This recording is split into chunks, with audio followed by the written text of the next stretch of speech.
إن الحمد لله نحمده ونستعينه ونستغفره ونعوذ بالله من شرور أنفسنا ومن سيئات أعمالنا من يهده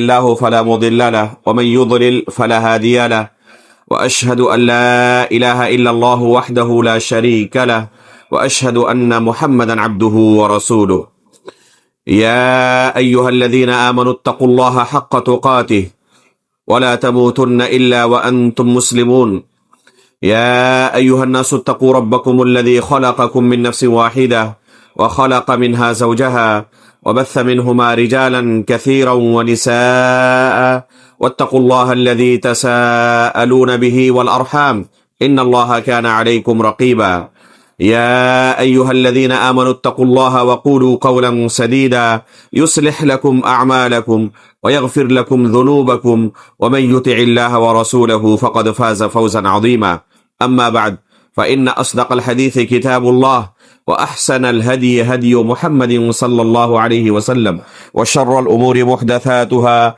وكل محدثة بدعة وكل بدعة ضلالة وكل ضلالة في النار۔ محترم و مکرم حاضرین مجلس اور عزیز طلباء، دفاع سنت سیریز کے اس تیسرے درس میں ہم ایک مشہور حدیث بلغوا عنی ولو آیہ کا کیا صحیح معنی و مفہوم ہے، اس کی شرح سننے کے لیے یہاں جمع ہوئے ہیں۔ اللہ رب العالمین سے دعا کرتے ہیں کہ اللہ رب العالمین ہماری اس مجلس کو مبارک بنائے اور اسے ہمارے میزان حسنات میں شمار فرمائے۔ یہ حدیث صحیح بخاری کے اندر وارد ہے اور لوگوں کے مابین بڑی مشہور حدیث ہے۔ صحیح بخاری کے اندر 3461 نمبر کی یہ حدیث ہے، مکمل حدیث ہے۔ بلغوا عنی ولو آیہ وحدثوا عن بنی اسرائیل ولا حرج ومن كذب علی متعمدا فلیتبوأ مقعدہ من النار، جس کا معنی یہ ہے کہ میری طرف سے تبلیغ کرو گرچہ ایک آیت ہی کیوں نہ ہو، بنی اسرائیل سے بیان کرو، اس میں کوئی حرج نہیں ہے، اور جس نے مجھ پر جان بوجھ کر جھوٹ باندھا وہ اپنا ٹھکانہ جہنم بنا لے۔ یہ حدیث آپ نے بارہا ایسے لوگوں سے سنی ہوگی جو دعوت کے میدان میں بلا علم بلا اہلیت کام کرتے ہیں اور اپنے اس عمل کو درست ٹھہرانے کے لیے اس حدیث رسول کا سہارا لیتے ہیں۔ چونکہ ان کے پاس کتاب و سنت کا علم نہیں ہوتا، یہ معروف طریقے سے کتاب و سنت کا علم حاصل کیے ہوئے نہیں ہوتے، نصوص کا صحیح معنی و مفہوم کیسے طے کیا جائے، اس کے کیا اصول و ضابطے ہیں، ان چیزوں سے واقف نہیں ہوتے، اس لیے دوسرے کتاب و سنت کے دلائل کا صحیح معنی جو وہ لوگوں کے سامنے بیان کرتے ہیں انہیں جاننا تو دور، جس حدیث کے اوپر دار و مدار ان کا ہے، جس پر بھروسہ کر کے اپنے اس عمل کو جواز فراہم کرتے ہیں، خود اسی حدیث کے معنی سے وہ واقف نہیں ہوتے۔ دوسری حدیثیں تو بعد میں آئیں گی، جن کو وہ اپنے دروس میں اپنے لیکچرز میں بیان کرتے ہیں، ان کا معنی صحیح یا غلط بیان کرتے ہیں، اس پر بحث بعد میں ہوگی۔ سب سے پہلے جس حدیث پر ان کا دار و مدار ہے اور جسے اپنے عمل کی دلیل کے طور پر پیش کرتے ہیں، اسی حدیث کے صحیح معنی سے واقف نہیں ہوتے۔ اس حدیث کا معنی وہ کیا بیان کرتے ہیں کہ اگر کسی کے پاس دین کا کوئی بھی چھوٹا سے چھوٹا مسئلہ پہنچ گیا ہو، کسی عالم سے سن لیا، کسی کتاب میں پڑھ لیا، تو اب اس پر واجب ہو جاتا ہے کہ اسے لوگوں تک پہنچائے، اس پر دعوت و تبلیغ فرض ہو جاتی ہے۔ چنانچہ یہ طبقہ جنہیں ہم برادرز کہتے ہیں، یہ دعوت کو ہر ایک کے اوپر فرض عین قرار دیتے ہیں، فرض کفایہ نہیں، دعوت کو ہر ایک کے اوپر فرض عین قرار دیتے ہیں۔ اور دلیل کے طور پر خصوصی طور پر اس حدیث کو پیش کرتے ہیں، بلغوا عنی ولو آیہ، کہ اللہ کے رسول صلی اللہ علیہ وسلم نے حکم دیا ہے کہ گرچہ ایک آیت ہی کیوں نہ ہو تم پر تبلیغ فرض ہے۔ اور پھر سورۃ العصر سے اسے فرض عین قرار دیتے ہیں، والعصر ان الانسان لفی خسر الا الذین آمنوا وعملوا الصالحات وتواصوا بالحق وتواصوا بالصبر۔ کہتے ہیں کہ 4 صفات جن کے پاس پائی جائیں بس وہ ہلاک نہیں ہوں گے، باقی تمام کے تمام لوگ ہلاک و برباد ہو جائیں گے۔ اور ان میں سے ایک صفت کیا بیان کی گئی؟ التواصی بالحق، جس کا معنی ہے دوسروں کو دین کی دعوت دینا۔ تو اس کا مطلب کہ دین کی دعوت ہر ایک کے اوپر فرض ہے۔ اور کون سی دعوت اس سے وہ مراد لیتے ہیں؟ دعوت کا جو سب سے اعلیٰ درجہ ہے، سب سے آخری لیول ہے، یعنی لوگوں کے سامنے باضابطہ داعی، مبلغ، مرشد، مفتی بن کر کھڑا ہونا اور انہیں قرآن و حدیث کی باتیں بیان کرنا، شریعت سکھانا، دین کے احکام و مسائل سکھانا، اپنے آپ کو لوگوں کے سامنے ایک داعی کی طرح پیش کرنا، دینی رہنما کی طرح پیش کرنا، مبلغ کی طرح پیش کرنا، ایک عالم اور مفتی کی طرح پیش کرنا۔ لوگوں کے پاس یہ میسج جائے کہ اگر آپ کو دین سیکھنا ہے تو میری طرف رجوع کر سکتے ہیں۔ ان کا لوگوں کے درمیان چہرہ کس طرح بنا ہوا ہے کہ اگر ہمیں کسی مسئلے کی ضرورت پڑے تو فلاں صاحب ہیں، ان سے ہم اپنے مسئلے کا حل پوچھ سکتے ہیں۔ تو اس دعوت کو وہ مراد لیتے ہیں، دعوت کے اس لیول پر کام کرنے کو، اور اسے فرض عین قرار دیتے ہیں کہ ہر ایک کے اوپر دعوت فرض عین ہے۔ اگر آپ یہ کام نہیں کرتے تو اللہ رب العالمین کے پاس آپ کی گرفت ہوگی۔ تو سورۃ العصر سے اور بلغوا عنی ولو آیہ، ان 2 قرآن و حدیث کے نصوص سے وہ دعوت کو ہر ایک کے اوپر فرض قرار دیتے ہیں۔ اب ظاہر سی بات ہے کہ ایک بندہ جس کے پاس قرآن و حدیث کا علم نہیں ہے، لیکن وہ بحیثیت مسلمان بہت سارے مسائل کے بارے میں جانکاری رکھتا ہے، اگر وہ مسلمان ہے، عاقل ہے، پاگل نہیں ہے، تو ظاہر سی بات ہے کہ نماز پڑھے گا وہ، اور نماز پڑھنے کے لیے وضو کا طریقہ، نماز کا طریقہ سیکھے گا، تو اسے تو اس مسئلے کا علم ہوا۔ جمعہ کی نماز کے لیے بھی حاضر ہوگا اور جمعہ کا خطبہ بھی سنے گا، اور اس میں بھی بہت ساری چیزوں کا اس کو علم ہوگا۔ تو ایک آیت کی بات اللہ کے رسول نے اس حدیث میں کی، اس کے پاس تو بے شمار مسائل کا علم ہو گیا۔ ایک ہی جمعہ کے خطبے میں 10 مسائل کا علم ہو جاتا ہے۔ اگر 30-40 سال عمر کسی کی ہو چکی، 10 سال سے جمعہ کا خطبہ سن رہا ہے، تو کتنے ہزاروں مسائل کو اس کے پاس علم ہو جائے گا۔ اس کا مطلب کہ دعوت ہر ایک کے اوپر فرض عین ہے، جو بھی مسلمان ہے۔ اگر آج اسلام قبول کیا ہے تو 2-4 ہفتے کے بعد اس کے اوپر دعوت فرض عین۔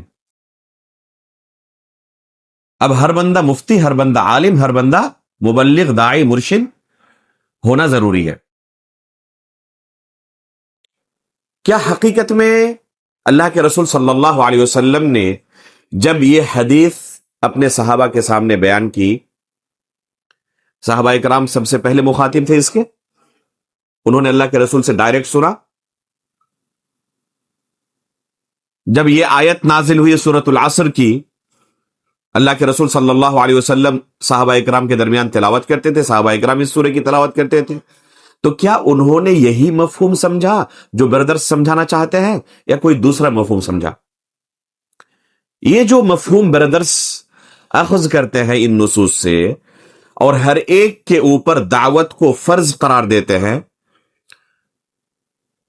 یہ مفہوم اور سلف صالحین کا مفہوم، صحابہ اکرام، تابعین، تبع تابعین کا مفہوم جو ہے، دونوں کے اندر زمین و آسمان کا فرق آپ کو نظر آئے گا۔ قطعاً صحابہ، تابعین، تبع تابعین اور خیر القرون کے ہمارے اسلاف نے اس حدیث سے یہ معنی نہیں سمجھا ہے کہ اگر آپ نے دین کا کوئی مسئلہ کسی عالم سے سن لیا تو آپ کے لیے داعی بننا فرض ہو گیا ہے، اب آپ کو بھی اسٹیج سنبھالنا پڑے گا، ممبر سنبھالنا پڑے گا، اور لوگوں کے سامنے مفتی کی شکل میں، داعی کی شکل میں ظاہر ہونا پڑے گا۔ قطعاً یہ مفہوم نہیں سمجھا صحابہ اکرام نے، بلکہ جن صحابہ اکرام نے اپنے کانوں سے یہ حدیث سنی تھی، جن کے درمیان یہ حدیثیں مشہور تھی، قرآن کی یہ آیت مشہور تھی، خود ان کا عمل اگر آپ دیکھیں تو آپ دنگ رہ جائیں گے کہ بالکل اس کے برعکس انہوں نے سمجھا جو بردر سمجھانا چاہتے ہیں۔ چنانچہ یہ صحابہ اکرام اپنے کانوں سے اللہ کے رسول صلی اللہ علیہ وسلم کی زبان سے کوئی حدیث سنتے۔ صحابہ اکرام کی عموماً ایک جماعت ہوتی جو اللہ کے رسول صلی اللہ علیہ وسلم سے ان حدیث کو سنے۔ جب کوئی شخص ان کے پاس آتا کسی مسئلے کے لیے تو یہ جواب دینے سے گھبراتے اور سائل کو کہتے کہ فلاں صحابی کے پاس اب چلے جائیں، وہ مجھ سے زیادہ بہتر علم رکھتے ہیں، ریفر کر دیتے دوسرے کی طرف، اور کوشش کرتے کہ کسی طرح میں جواب دینے سے بچ جاؤں۔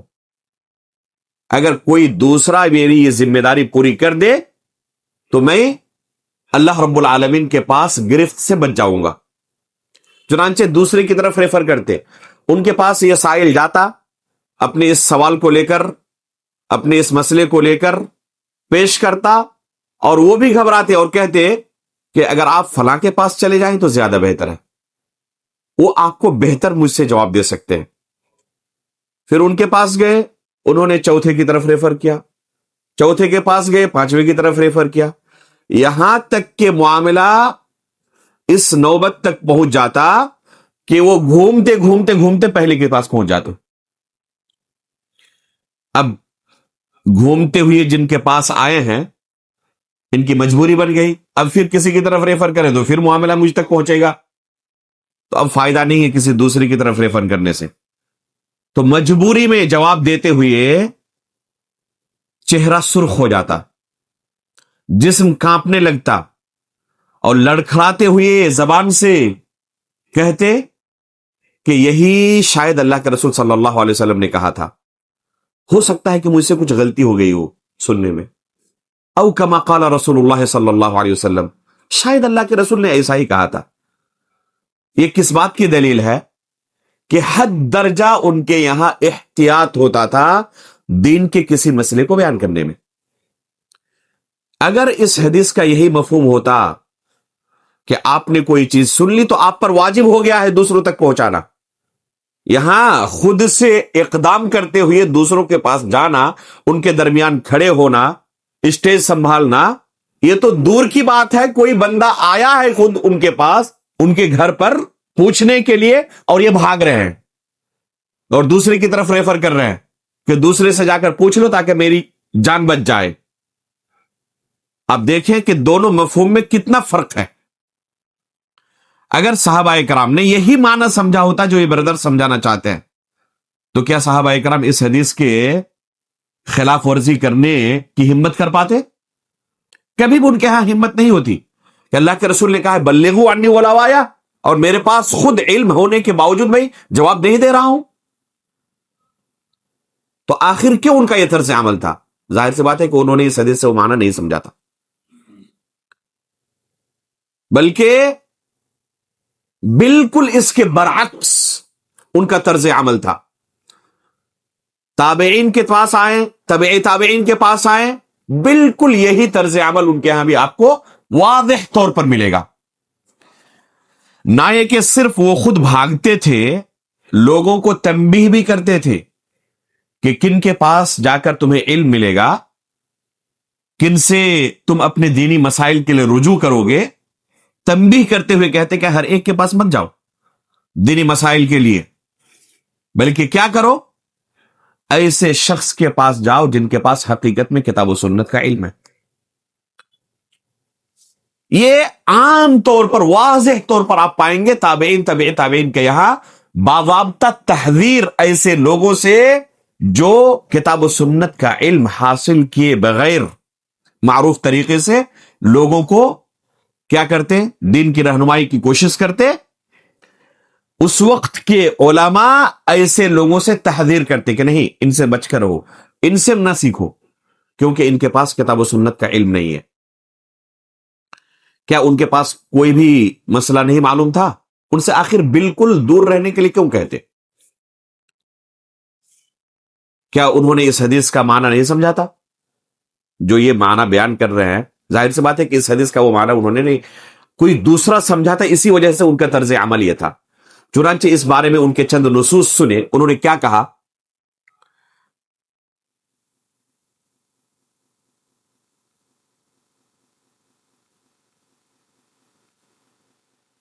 فرماتے لا تأخذوا العلم الا عمن شهد له بالطلب. کسی ایسے شخص سے علم حاصل نہ کرو جن کے بارے میں یہ گواہی نہ دی گئی ہو کہ وہ ایک زمانے میں طالب علم تھا. یعنی کن سے علم حاصل کرو؟ صرف ایسے شخص سے، ایسے شخص کو اپنا معلم بناؤ، اپنا ٹیچر بناؤ اور ان سے دین سیکھو جو خود ایک زمانے میں اسٹوڈنٹ رہ چکا تھا.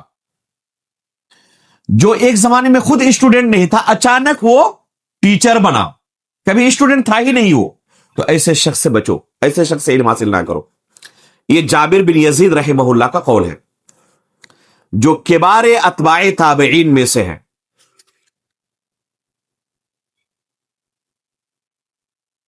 اسی طرح عبداللہ بن عون رحمہ اللہ بھی یہی فرماتے ہیں.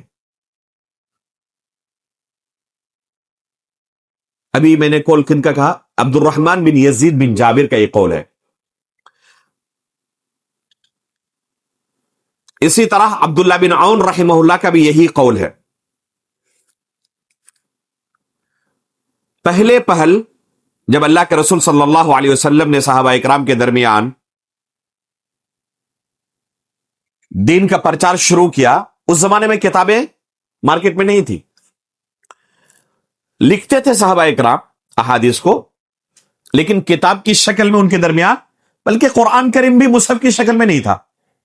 سب سے پہلے قرآن کریم مصحف کی شکل میں کب آیا؟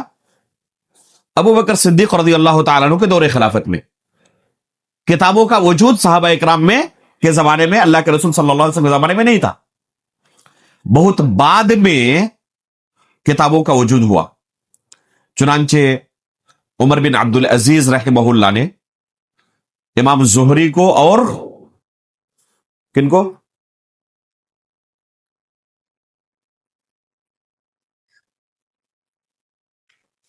کسی کو نام نہیں یاد آ رہا؟ محمد بن عبد الرحمن بن ابی بکر نے حکم دیا کہ آپ لوگ کیا کریں، جو بھی حدیثیں مل جائیں انہیں جمع کرنا شروع کریں. انہوں نے جمع کیا اور پھر بادشاہ وقت عمر بن عبدالعزیز رحمہ اللہ کے پاس بھیجا، اور پھر انہیں کتابی شکل دے کر مختلف علاقوں میں ان کتابوں کو، ان دفتروں کو تقسیم کیا گیا.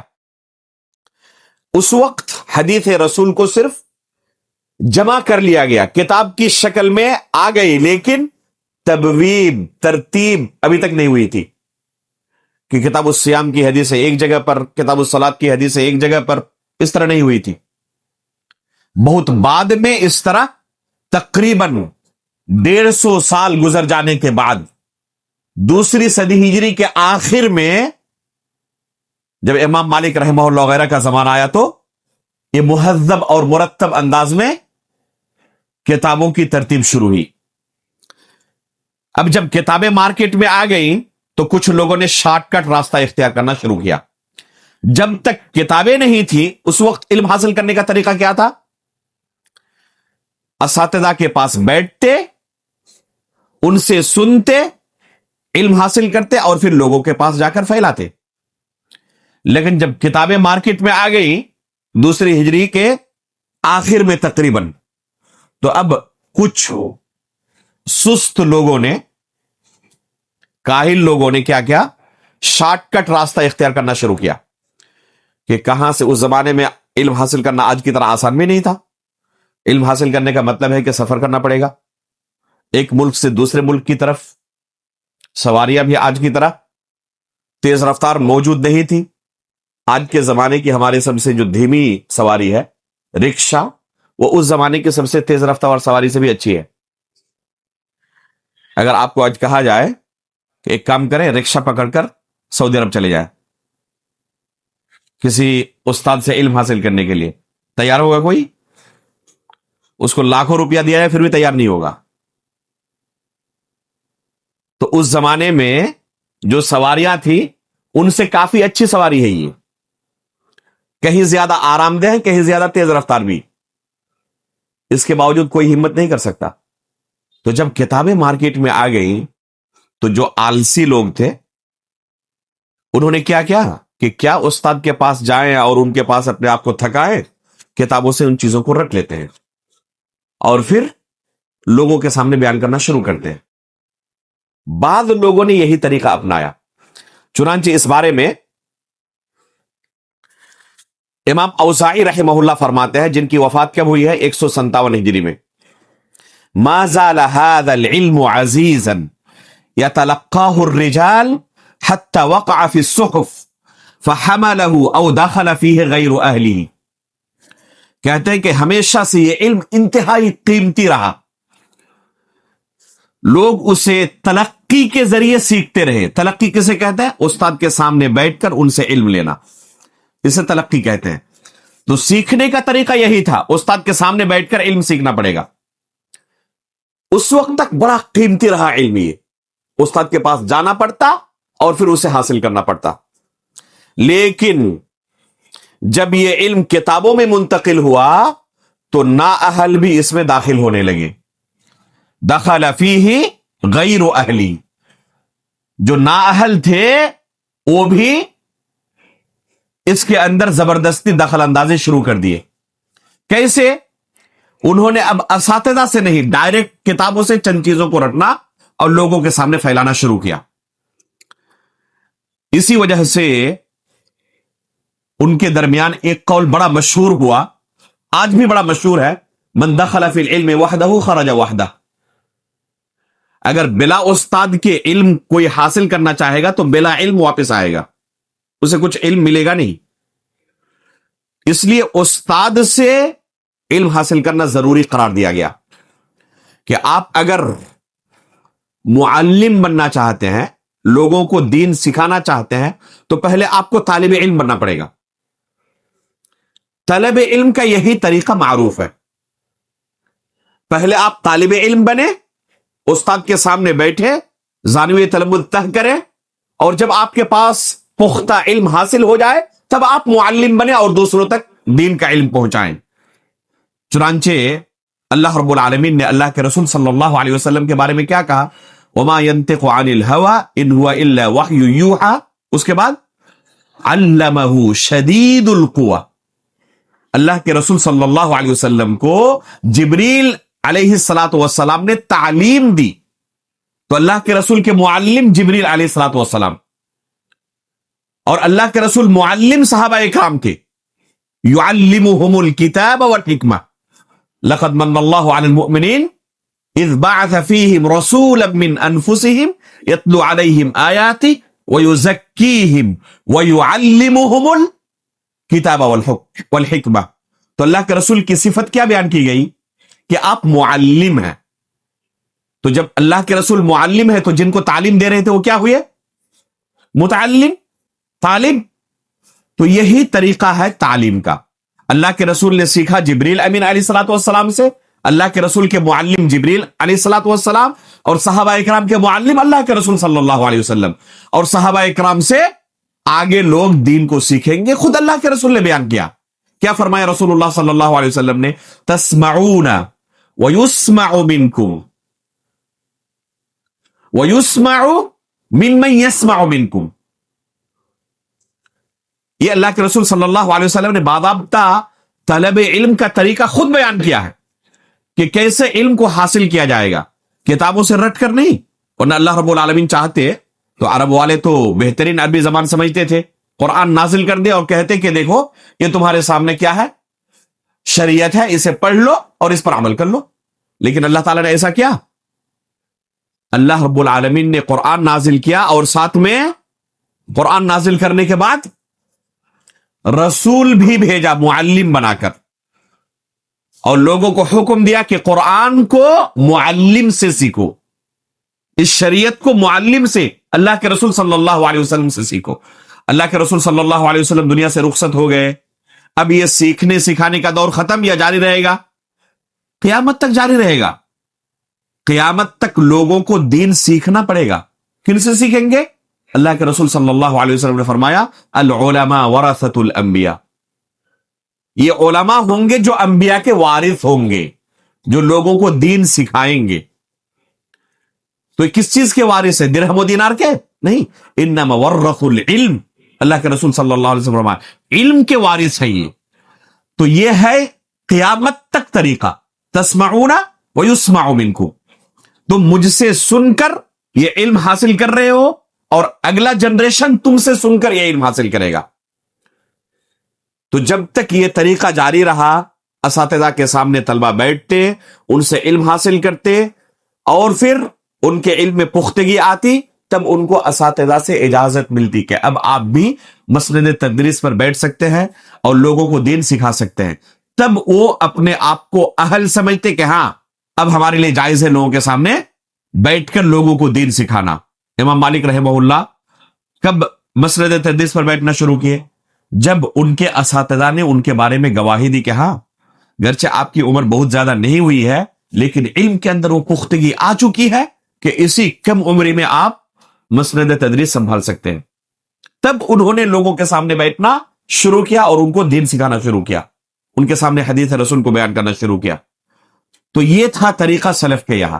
اگر کوئی شخص اس کی خلاف ورزی کرتا اور یہ شارٹ کٹ والا راستہ اختیار کرنے کی کوشش کرتا کہ چلو کتابوں سے کچھ رٹ لیتے ہیں اور لوگوں کے سامنے کھڑے ہو کر ان کو دین سکھانا شروع کرتے ہیں، تو جب یہ شارٹ کٹ راستہ بعض لوگوں نے اختیار کیا، سلف صالحین نے ایسے لوگوں کے خلاف، تابعین نے، تبع تابعین نے، اور ان کے بعد آنے والے دور کے علماء نے انتہائی سخت قدم ان لوگوں کے خلاف اٹھایا اور سختی کے ساتھ منع کیا کہ جنہوں نے اساتذہ کے سامنے بیٹھ کر علم حاصل نہیں کیا ہے نا، قطعاً ان سے آپ علم حاصل نہ کریں، ان سے دور رہیں۔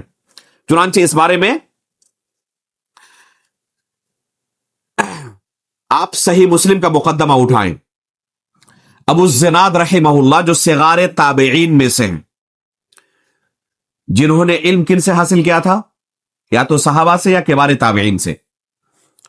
کیا فرماتے ہیں؟ ادرکت بالمدینۃ مئۃ کلہم مأمون لا یؤخذ عنہم العلم یقال لیس من اہلہ، کہ مدینے کا حال یہ تھا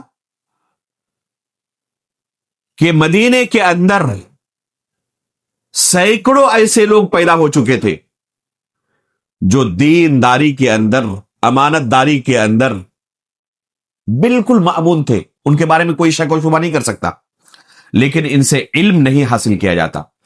یہ لوگوں کو سکھانا تو چاہتے تھے لیکن لوگ ان سے دور بھاگتے تھے۔ کیوں؟ یقال لیس من اہلی، یہ کہہ کر کہ یہ اہل علم میں سے نہیں ہے۔ تو یہاں پر کچھ لوگ سکھانا چاہتے ہیں اور لوگ ان سے سیکھنا نہیں چاہتے، اور وجہ بھی بیان کر رہے ہیں کیونکہ یہ اہل علم میں سے نہیں ہے۔ خطیب بغدادی رحمہ اللہ نے الکفایہ میں امام مالک رحمہ اللہ سے نقل کیا ہے کہ ان سے بھی کوئی عمر میں کم ہوتے ہیں، چھوٹے ہوتے ہیں، ان سے تو علم حاصل کیا جاتا ہے، لیکن ان سے کیوں علم حاصل نہیں کیا جاتا؟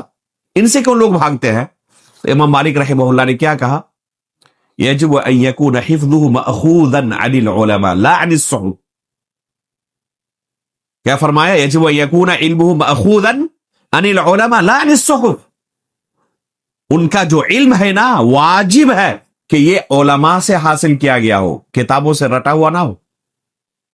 تو ان سے علم حاصل نہ کرنے کی وجہ امام مالک کیا بیان کر رہے ہیں؟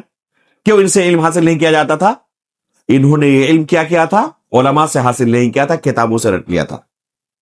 تو اگر کتابوں سے کوئی چیز رٹ لے اور لوگوں کے سامنے اگر بیان کرنا شروع کرے تو علماء تابعین، تبع تابعین سختی کے ساتھ ان سے دور رہنے کی تاکید کر رہے ہیں اور کہہ رہے ہیں کہ ان سے علم حاصل نہ کرو۔ اسی طرح ثور ابن یزید رحمہ اللہ جو کبار اتباع تابعین میں سے ہیں، فرماتے تھے لا یفتی الناس صحفی ولا یقرئوہ مصحفی یا صحفی۔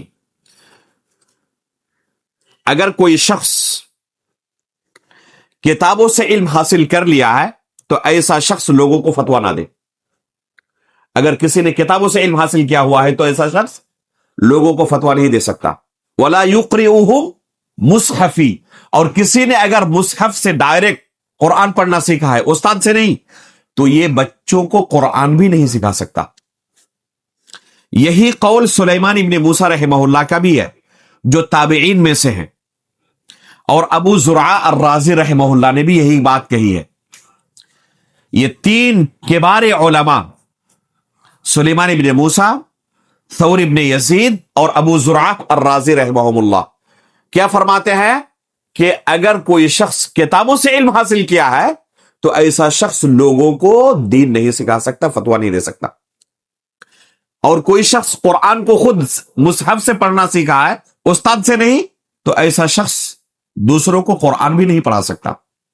ایسا نہیں کہ اب چلو مجھے تو کچھ یاد ہو چکا ہے قرآن کا، خود سے ذاتی محنت سے میں نے قرآن کو پڑھنا سیکھ لیا تو چلو اب لوگوں کو قرآن میں پڑھاتا ہوں۔ فرماتے تھے کہ قرآن بھی ان سے نہ پڑھو۔ کیوں؟ کیونکہ اگر ذاتی محنت سے کوئی شخص اس طرح کا علم حاصل کرے گا تو کب کیا بلنڈر کر جائے آپ کچھ نہیں کہہ سکتے۔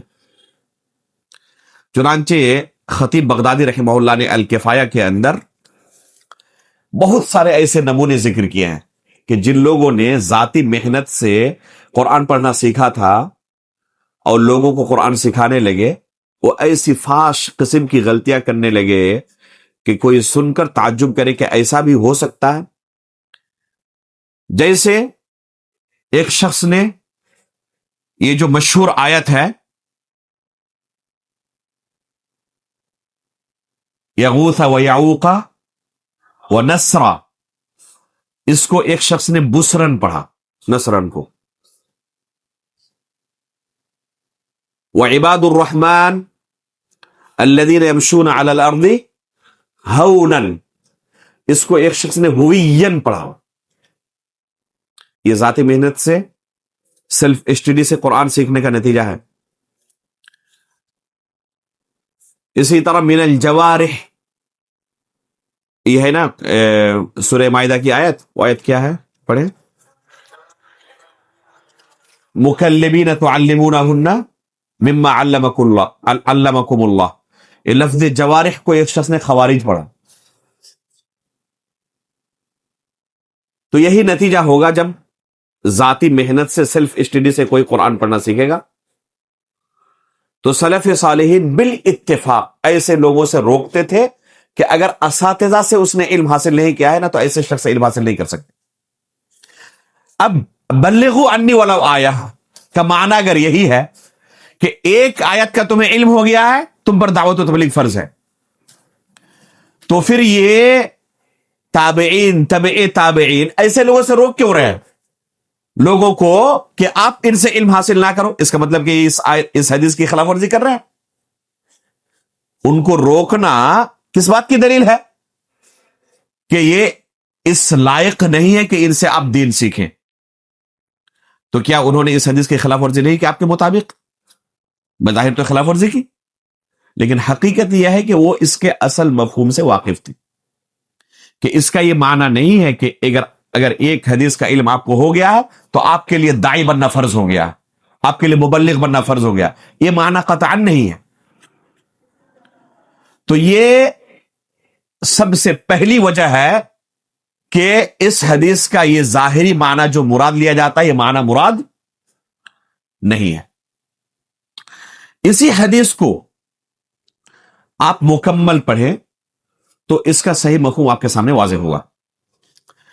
حدیث مکمل کس طرح ہے؟ وَحَدِّثُوا عَن بَنِي إِسْرَائِيلَ وَلَا حَرَجْ، اور آگے کیا کہا؟ وَمَنْ كَذَبَ عَلَيَّ مُتَعَمِّدًا فَلْيَتَبَوَّأْ مَقْعَدَهُ مِنَ النَّارِ۔ جہاں اللہ کے رسول صلی اللہ علیہ وسلم نے تبلیغ کا حکم دیا، وہیں یہ بھی تحذیر کر دی کہ اگر کوئی شخص کوئی غلطی کرے، اللہ اور اس کے رسول پر جھوٹ باندھے، تو اس کا ٹھکانہ جہنم ہے، اس کا ٹھکانہ جہنم ہے۔ اب آپ ایک مسئلہ بیان کر رہے لوگوں کے سامنے، یہ سوچ کر کہ مجھے ایک مسئلے کا علم ہو چکا ہے۔ آپ جانتے ہیں کہ حقیقت میں اس مسئلے کا صحیح علم آپ کو پہنچ چکا ہے، مالہ معالے سے آپ واقف ہو چکے ہیں۔ لوگ کہتے ہیں کہ وہ تو آیت نمبر حدیث نمبر کے ساتھ بیان کرتے ہیں، تو پھر کیا حرج ہوتا ہے؟ تو خوارج اور دوسرے گمراہ فرقے والے یہ قرآن اور حدیث سے استدلال نہیں کرتے تھے؟ ایک شخص حدیث رسول لوگوں کو پڑھ کر سنائے اور کہے کہ کوئی شخص کلمہ لا الہ الا اللہ کا اقرار کرے تو وہ شخص جنت میں داخل ہوگا۔ اگر صدق دل سے کسی نے کلمہ لا الہ الا اللہ کا اقرار کر لیا ہے تو ایسا شخص کیا ہو جائے گا؟ جنت میں داخل ہوگا۔ ابو ذر غفاری رضی اللہ تعالیٰ عنہ تین مرتبہ اللہ کے رسول سے پوچھتے ہیں، اللہ کے رسول زنا کرے، چوری کرے، تب بھی جنت میں داخل ہوگا؟ تو اللہ کے رسول صلی اللہ علیہ وسلم فرماتے ہیں کہ زنا کرے، چوری کرے، تب بھی جنت میں داخل ہوگا۔ وہی میرے پاس ایک حدیث کا علم ہے اور لوگوں کے درمیان پرچار کرنا شروع کیا کہ لا الہ الا اللہ آپ نے پڑھ لیا ہے نا، کافی ہے اتنا، زنا کرے، چوری کرے، کوئی فرق نہیں پڑتا۔ اور باضابطہ بے شمار لوگ دنیا سے گزر چکے ہیں اور آج بھی موجود ہیں اس فکر کے بہت سارے، جو یہی تبلیغ کرتے ہیں اس حدیث کو پیش کر کے کہ آپ کوئی بھی گناہ کریں، زنا کریں، چوری کریں، کوئی فرق نہیں پڑتا، آپ نے لا الہ الا اللہ کا اقرار کر لیا ہے نا، حدیث بالکل واضح ہے۔ آپ کیا کہیں گے؟ اس کے پاس تو ایک حدیث ہے اور وہ اپنے زعم کے مطابق سمجھ رہا ہے کہ میں اس کا اہل ہو چکا ہوں، میرے پاس ایک حدیث ہے، اس کے معنی سے واقف ہوں، اب لوگوں کے درمیان بیان کرنا ضروری ہے، اور لوگوں کے درمیان تبلیغ کر رہا ہے کہ ظاہر زنا کرے، چوری کرے، کوئی فرق نہیں پڑتا، جنت آپ کے لیے پکی ہے۔ ایک دوسرا شخص بھی، ایک شخص تقریر کر کے فارغ ہوا، زنا کرے، چوری کرے، کوئی فرق نہیں پڑتا، حدیث رسول یہ ہے۔ دوسرے مقرر کو بلایا گیا، انہوں نے ایک دوسری حدیث پڑھی ہوئی ہے، لا یزنی الزانی حین یزنی وہو مؤمن ولا یسرق السارق حین یسرق وہو مؤمن ولا یشرب الخمر حین یشرب وہو مؤمن۔ دیکھیں ہمارے پاس صرف ایک حدیث ہے اور اللہ کے رسول نے کہا بلغوا عنی ولو آیا، اس لیے میں فرض سمجھتا ہوں کہ اس حدیث کو آپ تک پہنچا دوں۔ آپ اگر زنا کرتے ہیں، چوری کرتے ہیں، شراب پیتے ہیں تو آپ مومن نہیں رہیں گے، کافر ہو جائیں گے۔ ابھی ایک مقرر صاحب بلغوا عنی ولو آیا لے کھڑے ہوئے تھے، جنہوں نے تبلیغ کی زنا کریں، چوری کریں، کوئی فرق نہیں پڑتا، جنت آپ کے لیے پکی، اور دوسرے مبلغ صاحب کھڑے ہوئے اور کہہ رہے ہیں کہ آپ کافر، ہمیشہ کے لیے جہنم۔ پبلک پریشان، آخر یہ کیا معاملہ ہے؟ ایک بندہ کہہ رہا ہے کہ زنا کرنے والا، چوری کرنے والا جنت اس کے لیے پکی، اور دوسرا کہہ رہا ہے زنا کرنے والا، چوری کرنے والا وہ کافر ہو جاتا ہے اور جہنم میں ہمیشہ رہے گا۔ اور دونوں کہہ رہے ہیں کہ ماشاءاللہ حدیث نمبر ہی صرف نہیں بلکہ حدیث میں مکمل یاد ہے، یہ تو صرف نمبر سے کام چلاتے ہیں برادرز، یہ تو نمبر کے ساتھ ساتھ حدیث بھی پورا پڑھ رہے ہیں، اور صحیح بخاری اور مسلم کے اندر حدیث ہے، کہیں کہ بلغوا عنی ولو آیا، میرے پاس ایک حدیث تھی، میں نے آپ کو پہنچا دیا، اب آپ کا کام، آپ عمل کریں۔ یہی ہوگا اگر بلغوا عنی ولو آیا کہ یہی معنی آپ مراد لیں گے کہ مجھ تک تو ایک حدیث پہنچ چکی ہے، میں نے آپ تک پہنچا دیا۔ ایک شخص ایک حدیث لے کر کھڑا ہوا اور کہا کہ اللہ کے رسول کی ایک حدیث آپ کو سنانا چاہتا ہوں۔ اللہ کے رسول صلی اللہ علیہ وسلم نے فرمایا ہے کہ پیشاب پاخانہ کرتے وقت چہرہ مشرق یا مغرب کی طرف ہونا چاہیے۔ حدیث کے الفاظ ہے وَلَٰكِنْ شَرِّقُوا أَوْ غَرِّبُوا، میں اپنی طرف سے کچھ نہیں کہتا، اللہ کے رسول کی حدیث ہے، میں بس مترجم ہوں، اب تک پہنچانے والا۔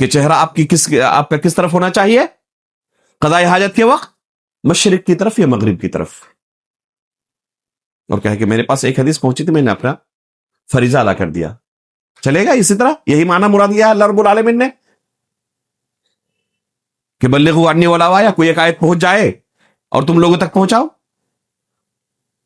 کبھی بھی پوری تاریخ کے اندر آپ کو نہیں ملے گا کہ کسی بھی عالم دین نے لوگوں کے درمیان مفتی بننے کے لیے، داعی بننے کے لیے، مرشد بننے کے لیے، مبلغ بننے کے لیے کہا ہو کہ ایک آیت آپ جان گئے، اب آپ صبح اسلام قبول کیے، شام کو داعی، ماشاءاللہ، شام کو مفتی مبلغ. کلمہ لا الہ تو سیکھ ہی چکا ہے بندہ جب اقرار کیا اسلام کا، تو اب لا الہ کی تبلیغ تو اس کو کرنی پڑی. تو ہر بندہ داعی، ہر بندہ کا مبلغ، مفتی. اور یہی معنی سمجھ کر ان لوگوں نے دین کو ایک دم بالکل کیا کر لیا ہے، کھلواڑ بنا دیا ہے. ہر بندہ کھڑا ہو جاتا ہے، ان کے لیے صرف ضرورت کی چیز کیا ہے؟ ایک اچھا سا کیمرہ ہو، ایک یوٹیوب کا چینل ہو اور ایک فیس بک کا پیج ہو. اب کھڑے ہو جاؤ اور لوگوں کے سامنے بلغوا عنی ولو آیہ کے تحت جو کچھ سمجھ رہے ہو اسلام کا، اسے اسلام کے نام پر پرچار کرو. اور پھر کیا کرتے ہیں؟ پھر باضابطہ وہ لوگوں کے سوالوں کا جواب دیتے ہیں، بلکہ سوال طلب کرتے ہیں لوگوں سے، اور پھر جو کچھ ان کو سمجھ میں آتا ہے کہ یہی اسلام ہوگا، اسے اسلام بنا کر لوگوں کے سامنے پیش کر دیتے ہیں.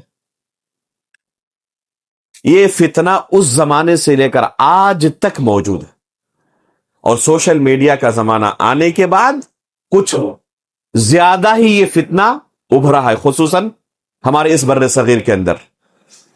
عرب ممالک کے اندر بھی یہ فتنہ موجود ہے، ایسا نہیں کہ عرب ممالک کے اندر نہیں ہے، اور وہاں کے علماء بھی کافی تحذیر کرتے ہیں ایسے لوگوں سے. استاد محترم شیخ صالح العثیمی حفظہ اللہ کے درس میں بے شمار مرتبہ ہم نے ان بردرس سے تحذیر سنی ہے، اور شیخ نے بہت سارے بردرس کا حال بھی بیان کیا. ایک بردر آیا، شیخ فرما رہے تھے اور کہا کہ یہ لوگوں کے درمیان جو معروف ہے نا کہ ابو ہریرہ رضی اللہ تعالیٰ عنہ کی حدیث ہے سب سے زیادہ، یہ ایک افواہ ہے. سب سے زیادہ حدیث ہے ابو ذر رضی اللہ تعالیٰ عنہ کی. کہا کہ کہاں سے بھائی؟ ابو ذر کا نام تو کبھی ہم نے نہیں سنا. کہا کہ فتح الباری کبھی پڑھو گے تب نہ جانو گے. ہر ایک دو صفحے کے بعد وفی روایت ابی ذر، وفی نسخت ابی ذر. اب اس فقیر کو نہیں معلوم کہ ابو ذر وہاں پر کون ہے؟ ابو ذر روی ہے جن کی روایت پر اعتماد کرتے ہوئے حافظ ابن حجر نے صحیح بخاری کی شرح لکھی ہے. اب اس کو کیا پتا؟ ایک بردر نے مجمع سے جو قرآن کے نسخے چھپے ہیں، مجمع الملک فہد سے، تو قرآن کے وہاں سے جو نسخے چھپے ہیں الگ الگ قرات پر چھپے ہیں. بر صغیر کے اندر جو معروف ہے حفص عن عاصم کی قرات ہے، اور بھی دوسرے قراء کی قراتوں پر بھی قرآن کے نسخے چھپے ہوئے ہیں.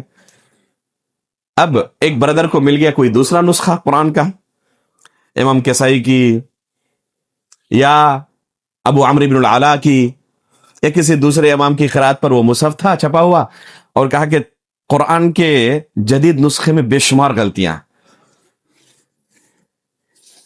اب یہ قرآن کی اصلاح کرنے لگا. تو یہ صرف انڈیا کی بات نہیں ہے، بلاد عرب کے اندر بھی بے شمار ایسے برادرز موجود ہیں جو دین کو بالکل کھلواڑ بنا کر انہوں نے رکھ دیا. تو چاہے کہیں کے بھی ہو، اگر اہلیت نہیں رکھتے تو ان کو شریعت نے یہ اجازت نہیں دی ہے کہ لوگوں کے سامنے کھڑے ہوں اور وہ دین کا پرچار کریں. واضح انداز میں صرف ایک دو آیت یا حدیث نہیں ہے، بے شمار نصوص ہیں قرآن و حدیث کے جن میں اللہ رب العالمین نے، اللہ کے رسول صلی اللہ علیہ وسلم نے دعوت و تبلیغ کے اصول و ضوابط کو بیان کیا کہ کن کے لیے جائز ہے لوگوں کے سامنے کھڑے ہو کر دین کی باتیں بیان کرنا. یہ حدیث بلغوا عنی ولو آیہ، اس کی طرح اور بھی کئی حدیثیں آپ کو مل جائیں گی اسی مفہوم کی، جیسے لیبلغ الشاہد الغائبہ، اللہ کے رسول صلی اللہ علیہ وسلم نے فتح کیا کہتے ہیں میدان عرفات میں حجۃ الوداع کے موقع پر اس جمع غفیر کے سامنے خطبہ دیا اور کیا کہا کہ جو یہاں موجود ہے میری ان باتوں کو ان تک پہنچا دے جو یہاں پر حاضر نہیں ہے۔ اسی طرح نظر اللہ امرأ سمع مقالتی فوعاها فأداها كما سمعها، اللہ رب العالمین ایسے بندے کو تر و تازہ رکھے۔ اللہ کے رسول نے دعا دی کہ اللہ رب العالمین ایسے شخص کو تر و تازہ رکھے، خوش و خرم رکھے، جس نے میری کسی بات کو سنا اور اسے محفوظ رکھا، یاد رکھا، اور اسی طرح دوسرے تک پہنچا دیا جیسے اس نے سنا تھا۔ اس حدیث کی روشنی میں ہمیں بلغوا عنی ولو آیا کو سمجھنے کی ضرورت ہے۔ نظر اللہ امرأن کے اندر جو اللہ کے رسول صلی اللہ علیہ وسلم نے ڈیوٹی دی ہے نا، وہی معنی ہے بلغوا عنی ولو آیا کا۔ نظر اللہ امرأن سمع مقالتی کے اندر اللہ کے رسول نے کیا ڈیوٹی دی ہے کہ میری کوئی بات تم سن رہے ہو تو بالکل جس طرح مجھ سے سنا ہے اسی طرح تم کو کیا کرنا ہے، یاد رکھنا، اور بلا کسی حذف و اضافہ کے، کمی بیشی کے، سامنے والے تک پہنچا دینا۔ نظر اللہ امرأن جو یہ حدیث ہے انتہائی اہم حدیث ہے۔ استاد محترم شیخ عبد المحسن العباد حفظہ اللہ ومتعہ بالصحت والعافیہ، شیخ کا ماجسٹر کا رسالہ اسی حدیث کے اوپر ہے۔ استاد محترم نے اسی حدیث کے اوپر مستقل ایک رسالہ لکھا ہے اور ثابت کیا ہے کہ یہ حدیث متواتر ہے۔ یہ حدیث نظر اللہ امرأن، یہ حدیث متواتر ہے۔ ضخیم کتاب ہے، اس کتاب کی میں نے تقریباً 15 صفحے کے اندر تلخیص کی تھی، میرے پاس موجود ہوگی یہ تلخیص، دیکھتا ہوں اگر ملے تو آپ لوگوں کو دیتا ہوں کبھی۔ اس کے اندر جو اہم پوائنٹس ہیں ان میں سے ایک چیز یہ ہے کہ اللہ کے رسول صلی اللہ علیہ وسلم نے اس حدیث کے اندر بیان کیا ہے کہ کبھی کبھی ایسا ہوتا ہے کہ ایک بندہ میری کوئی حدیث سنے اور اس حدیث کا کیا معنی و مفہوم ہے اسے کچھ نہیں سمجھ میں آیا، لیکن الفاظ بالکل یاد رکھا، جس طرح سنا تھا اسی لفظ کو یاد کر لیا، ٹھیک ہے؟ جیسے مثال کے طور پر عقل اہل الکتاب نصف عقل المسلمین، یہ لفظ سنا اللہ کے رسول سے اور اس نے یاد رکھا، عقل اہل الکتاب نصف عقل المسلمین، اس کا معنی و مفہوم کیا ہے نہیں پتا، لیکن لفظ بالکل یاد ہے اسے۔ تو اللہ کے رسول صلی اللہ علیہ وسلم فرماتے ہیں کہ کبھی کبھی ایسا ہوگا کہ وہ سامنے والے تک اس حدیث کو پہنچائے گا، جو پہنچانے والا ہے اس کو پتا نہیں کہ اس کا کیا معنی ہے، لیکن جس تک پہنچائے گا وہ اس کا صحیح معنی کیا ہے واقف ہوگا اور اس سے بے شمار مسائل کا استنباط کرے گا، وہ عالم دین ہوگا اور شریعت کے اصول و ضوابط کا اس کو علم ہوگا اور اس سے بے شمار مسائل کا استنباط کرے گا۔ تو یہ حدیث روایت حدیث کے باب میں، بلغوا عنی ولو آیا، یہ حدیث کس باب میں ہے؟ احادیث کی روایت کے باب میں ہے کہ اگر کوئی شخص اللہ کے رسول سے کوئی حدیث سنتا ہے اور اسے پختہ یاد رکھتا ہے تو اسے چاہیے کہ اپنے پاس ہی اسے نہ رکھے، سامنے والے تک پہنچا دے تاکہ یہ حدیث امت تک پہنچے، اس کے اندر حذف و اضافہ اپنی طرف سے نہ کرے۔ تو حدیث کی روایت کرنا الگ چیز ہے اور دین کے مسائل کو بیان کرنا سمجھ کر یہ الگ چیز ہے۔ آپ سامنے والے کو صرف یہ آیت پہنچا رہے ہیں، وَمَن لَّمْ يَحْكُم بِمَا أَنزَلَ اللَّهُ فَأُولَٰئِكَ هُمُ الْكَافِرُونَ، کوئی حرج نہیں، لیکن آپ اس آیت کا معنی بیان کر رہے ہیں کہ دیکھیں کوئی بھی اگر اللہ رب العالمین کے قانون کے مطابق فیصلہ نہ کرے تو کافر ہو جاتا ہے، اور آپ کو دیکھ رہا ہوں کہ آج صبح سے لے کر شام تک آپ نے 10-12 موقعوں پر اللہ کے قانون کے مطابق فیصلہ نہیں کیا، اس لیے آپ کافر، اور جب آپ کافر تو آپ کا خون حلال، اب میرے پاس تلوار ہے میں آپ کو قتل کروں گا، اس لیے کہ آپ مرتد ہے۔ یہ جو اس نے استدلال کیا یہ باطل، تو دونوں میں زمین و آسمان کا فرق ہے.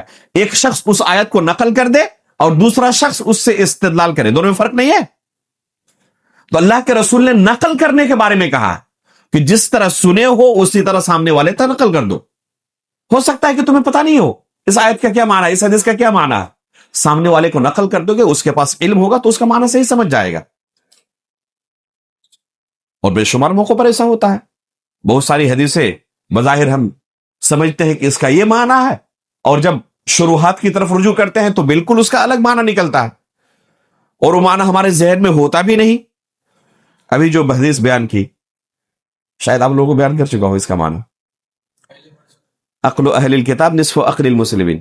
پہلی نظر میں کوئی پڑھتا ہے تو اس کو کیا سمجھتا ہے کہ جو اہل کتاب ہوتے ہیں ان کے یہاں دماغ اور برین مسلمانوں سے آدھا ہوتا ہے, حالانکہ اسی مفتی صاحب کے پاس آدھا شاید ہے جو اس سے یہ سمجھ رہا ہے.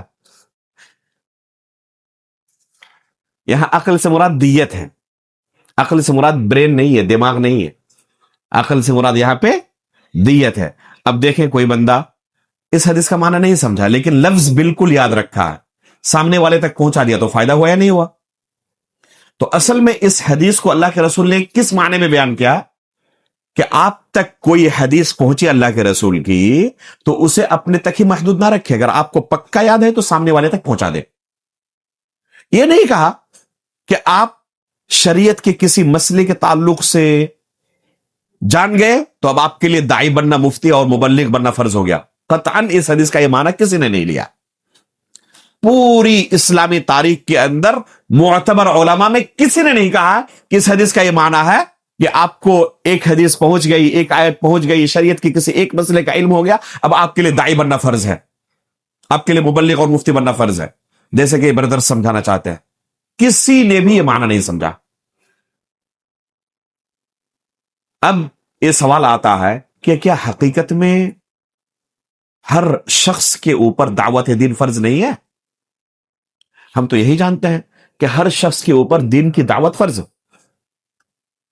چاہے وہ عام شخص ہو, چاہے وہ عالم دین ہو, چاہے طالب علم ہو, ہر شخص کے اوپر دین کی دعوت فرض ہے. ہم یہی جانتے ہیں. اس کا کیا جواب ہوگا؟ جواب اس کا یہ ہے کہ یقیناً ہر شخص کے اوپر دین کی دعوت فرض ہے. یہی جواب ہے صحیح. لیکن دعوت سے آپ کیا سمجھ رہے ہیں؟ کیا دعوت کا صرف ایک مرحلہ ہے, ایک طریقہ ہے, ایک اس کا اسٹیج ہے, یا اس کے مختلف مراتب, مختلف اسٹیج ہیں, اس کے مختلف مراتب ہیں, ادنا سے لے کر اعلیٰ تک.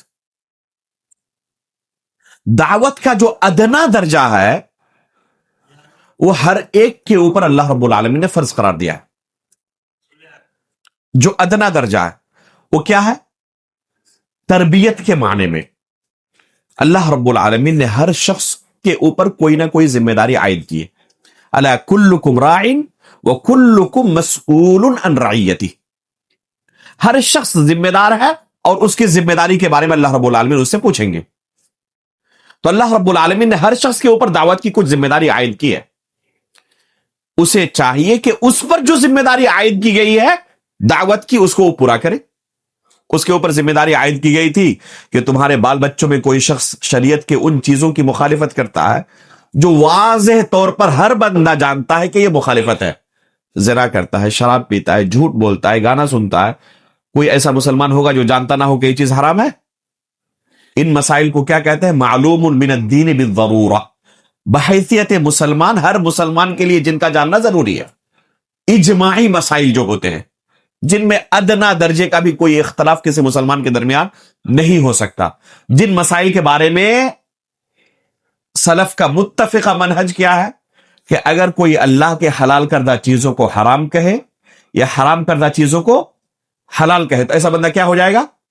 کافر ہو جائے گا. تو اس سے مراد کون سی حلال اور حرام چیزیں ہیں جن کے بارے میں ہر مسلمان جانتا ہے کہ یہ حلال ہے, یہ حرام ہے.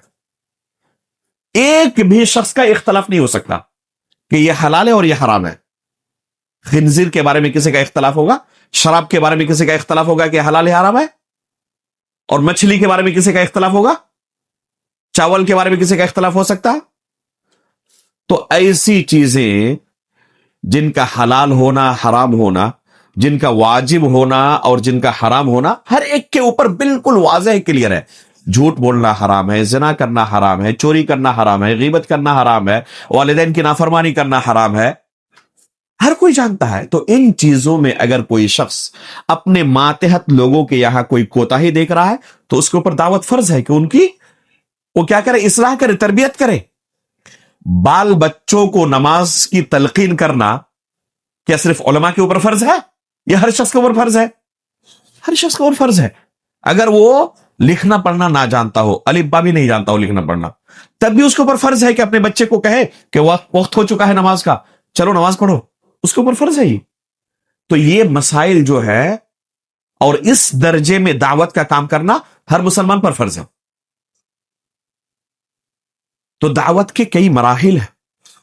جو ادنا درجے کی دعوت ہے ہر مسلمان پر فرض، اور جو اعلیٰ درجے کی دعوت ہے، جو انبیاء کا مشن تھا، جس کے وارث اللہ کے رسول نے علماء کو قرار دیا ہے، العلماء ورثۃ الانبیاء، اس کے لیے اللہ رب العالمین نے، اللہ کے رسول نے کڑے شروط و ضوابط متعین کیے. اگر تم اللہ کی شریعت لوگوں کو سکھانا چاہتے ہو تو پہلے خود شریعت کا ٹھوس علم حاصل کرو. اگر ٹھوس علم حاصل کیے بغیر لوگوں کے سامنے کھڑے ہو کر اللہ کی شریعت بیان کرو گے تمہارے لیے حلال نہیں ہوگا. اور قیامت کی نشانیوں میں سے ایک اللہ کے رسول نے قرار دیا کہ قیامت کی نشانیوں میں سے ایک نشانی یہ ہے کہ کیا کریں گے کچھ لوگ، بلا علم لوگوں کے سامنے کھڑے ہوں گے، لوگوں کے سوالات لیں گے، ان کو سوال کا جواب دیں گے. چونکہ گمراہی کی بنا پر یہ لوگوں کو شریعت سکھائیں گے، خود گمراہ ہوں گے، دوسروں کو گمراہ کریں گے. اس لیے جو شخص اہلیت نہیں رکھتا، قرآن و سنت کا اس کے پاس ٹھوس علم نہیں ہے، اس حدیث سے علماء نے استدلال کیا ہے کہ اس کے لیے جائز نہیں لوگوں کے سامنے کھڑے ہو. اپنے آپ کو پیش کرنا لوگوں کے سامنے، ممبر پر، اسٹیج پر، یہ کس چیز کو لوگوں کے سامنے پیش کرنا ہوتا ہے کہ آپ لوگ میری طرف دینی مسائل کے لیے رجوع کر سکتے ہیں. اسی ہفتے کی بات ہے، ایک شخص حافظ قرآن ہے ماشاءاللہ، اردو کتابیں پڑھتا ہے ماشاءاللہ، بہت ساری چیزوں کو یاد بھی کر چکا ہے، بہت ساری تقریریں رکھ چکا ہے. مجھ سے پوچھنے لگے، اور ایک زمانے سے جمعہ کا خطبہ وغیرہ بھی دے رہے ہیں، پوچھنے لگے کہ اگر بالکل میں ایک کتاب لے کر کسی عالم دین کی معتبر کھڑا ہوں جمعہ کے خطبے کے لیے اور بالکل ایک لفظ بھی اپنی طرف سے نہ کہوں، اور کہا کہ میں نے آج جمعہ کا خطبہ اسی طرح دیا. جمعہ کے خطبے کے بعد ان کے ساتھ مجلس ہوئی اور انہوں نے پوچھا مجھ سے کہ اسی طرح میں نے جمعہ کا خطبہ دیا، ایک عالم دین کی تحریر تھی جسے میں نے لوگوں کے سامنے پڑھا، اپنی طرف سے کچھ نہیں ہے، حافظ قرآن بھی ہے ماشاءاللہ وہ، تو کیا میرے لیے یہ جائز ہے یا نہیں ہے؟ سوال واضح بالکل. تو میں نے اس بھائی کو کہا کہ دیکھیں، معاملہ اولاً یہاں تک رکنے والا نہیں ہے کہ صرف آپ لوگوں کے سامنے کھڑے ہوئے اور لوگوں کے سامنے کسی عالم دین کی تحریر پڑھ کر آپ نے خطبے کو ختم کر دیا. معاملہ صرف یہیں پر رک جاتا، پھر بھی بہت حد تک اس میں نرمی تھی، آسانی تھی، لیکن معاملہ یہاں پر رکنے والا نہیں ہے. آگے اس سے کہیں زیادہ لوگوں کے ذہن میں یہ میسج جا رہا ہے کہ ان کے درمیان آپ ایک عالم دین کی حیثیت رکھتے ہیں. عام لوگ اسے عالم دین سمجھیں گے جو بھی ممبر پر کھڑا ہوگا، اور ان کے کوئی بھی مسئلے ہو، مسائل ہو، وہ آپ کی طرف رجوع کریں گے. اور خود بتائیں کہ آپ کے پاس لوگوں کے سوالات آتے ہیں نہیں آتے؟ کہ ہاں، کہ میں لیکن جواب نہیں دیتا، اگر مجھے علم نہ رہے تو جواب نہیں دیتا. تو اولاً کہ علم رہے تو جواب دے دیتے ہیں. اب علم وہ کون سا علم ہے؟ کتاب و سنت کو پڑھ کر علم ہوا یا سن کر علم ہوا ہے صرف؟ چونکہ ان کے پاس اصول و ضوابط کا علم نہیں تو ظاہر سی بات ہے کہ وہ قیاس کریں گے، یہ صحیح ہوگا، یہ غلط ہوگا. وہ رک بھی جاتے ہو، جواب نہ دیتے ہو. میں نے اس بھائی سے کہا کہ کیا ایسا ہوا کہ جو شخص آپ سے سوال کر رہا ہے، آپ نے جواب تو نہیں دیا، اچھا کیا ایسا ہوا کہ آپ سوال کرنے اس کے پاس گئے ہو، وہ آپ سے سوال کرنے نہیں آیا؟ یعنی ایسا تو نہیں ہوتا. کیوں نہیں ہوا؟ مجھے اس کا جواب دے. وہ بندہ آپ کے پاس سوال لے کر آیا، آپ اس کے پاس سوال لے کر نہیں گئے، حالانکہ وہ بھی عالم نہیں، آپ بھی عالم نہیں. وجہ بتائے مجھے بس کہ یہ نوبت کیوں آئی. لوگ سوال لے کر آپ کے پاس آنے گرچہ آپ جواب نہیں دیے، لیکن اس کا الٹا کبھی کیوں نہیں ہوتا کہ آپ سوال لے کر ان کے پاس جائیں اور وہ انکار کریں کہ میں جواب نہیں دے گا، میں جواب نہیں دے سکتا. اس کی وجہ صرف یہ ہے کہ آپ لوگوں کے سامنے کھڑے ہوتے ہیں اور ان کو لگتا ہے کہ یہ مجھ سے بہتر ہوں گے، ان کے پاس جواب ہوگا، ان کی طرف مجھے رجوع کرنا چاہیے. اور یہی ہے اصل خرابی، لوگوں کو میسج دینا کہ یہ لوگوں کے درمیان کیا ہے، ایک عالم دین کی حیثیت رکھتے ہیں، لوگ ان سے رجوع کر سکتے ہیں. اسی چیز کو اللہ کے رسول صلی اللہ علیہ وسلم نے بیان کیا ہے کہ قیامت کی نشانیوں میں سے یہ ہے ان هذا العلم ينتزع انتزاعا حتى اذا لم يبق عالما اتخذ الناس رؤوسا جهالا فيسألون فيفتون فيضلون ويضلون. سوال کیا جائے گا اور پھر یہ جواب دیں گے. علم نہیں رہے گا تو کیا ہوگا؟ بلا علم لوگوں کو جواب دیں گے، خود گمراہ ہوں گے، دوسروں کو گمراہ کریں گے. اور یہ انتہائی سخت جرم ہے کہ اگر کسی کے پاس شریعت کے تعلق سے، اللہ رب العالمین کے تعلق سے ٹھوس علم نہیں ہے اور وہ زبان کھول رہا ہے لوگوں کے سامنے، لوگوں کو سکھا رہا.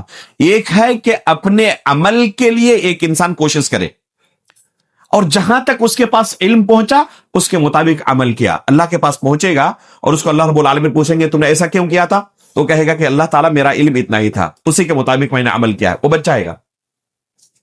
اور ایک ہے دوسرے کو بتانا شریعت، یہ اس سے کہیں اعلیٰ درجے کا کام ہے. اور اللہ رب العالمین آپ کو اس لیے نہیں پکڑیں گے کہ آپ نے لوگوں کو نہیں بتایا تھا، یہ ان کو پکڑیں گے جن کے پاس علم ہے. آپ کے پاس علم نہیں، آپ بچ جائیں گے، آپ مکلف نہیں ہیں اس چیز کے. اب زبردستی آپ اگر اس میں داخل ہوں گے تو ظاہر سے بات ہے کہ آپ کی غلطی ہو رہی ہے. آپ اس چیز کے بارے میں زبان کھول رہے ہیں جس کا آپ کو علم ہی نہیں ہے. اور اللہ رب العالمین نے اس بارے میں کیا فرمایا قرآن میں؟ قل انما حرم ربی الفواحش ما ظهر منها وما بطن والاثم والبغي بغير الحق وان تشركوا بالله ما لم ينزل به سلطانا وان تقولوا على الله ما لا تعلمون. شرک کے بعد اللہ تعالیٰ نے القول على الله بلا علم کا تذکرہ کیا کہ آپ کو شریعت کے کسی مسئلے کا علم نہیں اور پھر بھی زبان کھول رہے ہیں. یہ شرک سے بڑا گناہ ہے. یہ استدلال کن کا ہے؟ علامہ ابن قیم رحمہ اللہ کا. احکام و اہل الذمہ کے اندر علامہ ابن قیم رحمہ اللہ اس آیت کی تفسیر کرتے ہوئے فرماتے ہیں کہ اس آیت میں اللہ رب العالمین نے گناہوں کو بتدریج بیان کیا ہے. پہلے چھوٹے گناہ کو، اس کے بعد بڑے کو، اس کے بعد بڑے کو، آخر میں شرک کو، اور اس کے بعد القول علی اللہ بلا علم. تو یہ شرک سے بھی زیادہ خطرناک ہے. کیوں اسے شرک سے زیادہ خطرناک کہا گیا؟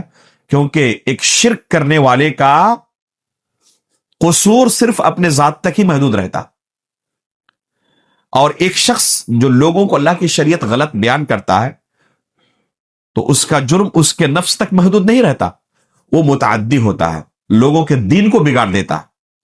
اور دین کی حفاظت بہت ضروری ہے. اسی وجہ سے تاکہ دین محفوظ رہے، لوگوں کے درمیان غلط دین کا پرچار نہ ہو، سختی کے ساتھ ہمارے سلف صالحین نے قدم اٹھایا، چاہے وہ اہل بدعت کے تعلق سے ہو، چاہے بردرس کے تعلق سے. ایسے لوگ جو اہلیت نہیں رکھتے اور لوگوں کو دین سکھاتے ہیں، ظاہر سی بات ہے کہ دین بگاڑیں گے لوگوں کا اور دین محفوظ نہیں رہے گا. اور دین کی حفاظت بہت ضروری ہے. دین کی حفاظت اسی وقت ہو پائے گی جب بردرس بھی دین کے متعلق لبکشائی نہ کرے اور اہل بدعت بھی لوگوں کو دین نہ سکھائیں. اس لیے دونوں سے تحذیر ضروری ہے، جس طرح اہل بدعت سے، اسی طرح بردرس سے جن کے پاس اہلیت نہیں ہے. علامہ بغوی رحمہ اللہ معالم التنزیل کے اندر اسی آیت کے تفسیر میں کہہ رہے ہیں، فرماتے ہیں کہ یہ آیت اس بات کی دلیل ہے کہ ٹھوس علم حاصل کرنے سے پہلے کسی کے لیے جائز نہیں کہ لوگوں کو جا کر اللہ رب العالمین کی شریعت سکھائے، دین سکھائے.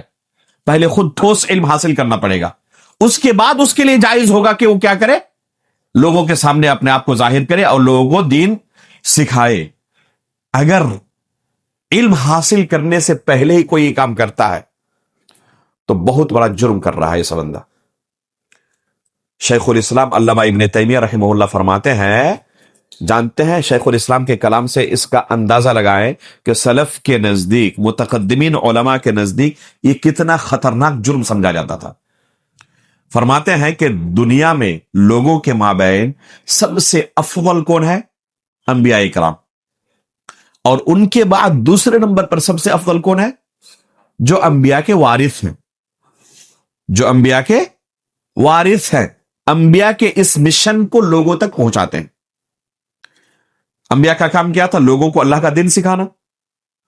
تو جو ان کے وارث علماء ہیں، انبیاء کے بعد سب سے افضل یہ لوگ ہیں جو لوگوں کو اللہ کا دین سکھاتے ہیں علم و بصیرت کی بنیاد پر۔ یہ افضل سب سے ہوئے، سب سے افضل انبیاء، اس کے بعد انبیاء کے وارث یعنی العلماء۔ اس کے بالمقابل فرماتے ہیں کہ سب سے بدترین لوگ دنیا میں کون ہیں؟ جو نبی نہ ہونے کے باوجود نبوت کا جھوٹا دعویٰ کرتے ہیں۔ اللہ نے انہیں نبی نہیں بنایا، لیکن اس کے باوجود لوگوں کے درمیان کیا پرچار کرتے ہیں؟ کہ میں بھی نبی ہوں، جھوٹے نبی۔ یہ سب سے بدترین لوگ ہیں دنیا میں، ان سے بڑا بدترین آپ کو دنیا میں کوئی نہیں مل سکتا۔ اللہ نے نبی بنایا نہیں، اس کے باوجود لوگوں کے درمیان پرچار کر رہے ہیں کہ میں اللہ کا نبی ہوں۔ اس سے بڑا بدترین کوئی ہو سکتا ہے؟ اور دوسرے نمبر پر ان کے بعد بدترین سب سے کون ہے؟ جو انبیاء کے وارث نہیں، اس کے باوجود اپنے آپ کو جھوٹا دعویٰ کرتا ہے کہ میں بھی نبی کا وارث، یعنی عالم ہے ہی نہیں، لیکن لوگوں کے سامنے یہی ظاہر کرتے ہیں کہ میں بھی عالم دین ہوں، اور لوگوں کو دھوکہ دیتے ہیں۔ پھر لوگ دھوکہ کھا جاتے ہیں، ان کے پاس آتے ہیں دین کے مسائل لے کر، اور یہ پھر لوگوں کو دین کے مسائل بیان بھی کرتے ہیں۔ تو یہ جھوٹے نبیوں کے بعد سب سے بدترین قسم کے لوگ ہیں یہ۔ تو یہ کام کوئی اچھا کام نہیں ہے۔ کوئی سمجھے کہ میں تو نیکی کے مقصد سے آیا تھا لوگوں کو اللہ کا دین سکھانے۔ ہو سکتا ہے کہ آپ کا مقصد بہت اچھا ہو، آپ کے مقصد کے بارے میں ہم کلام نہیں کرتے، لیکن عمل انتہائی خطرناک ہے، انتہائی بدترین عمل آپ نے اختیار کیا ہے کہ آپ کے پاس علم نہیں تھا، اس کے باوجود زبردستی آپ لوگوں کو اللہ رب العالمین کا دین سکھانے لگے۔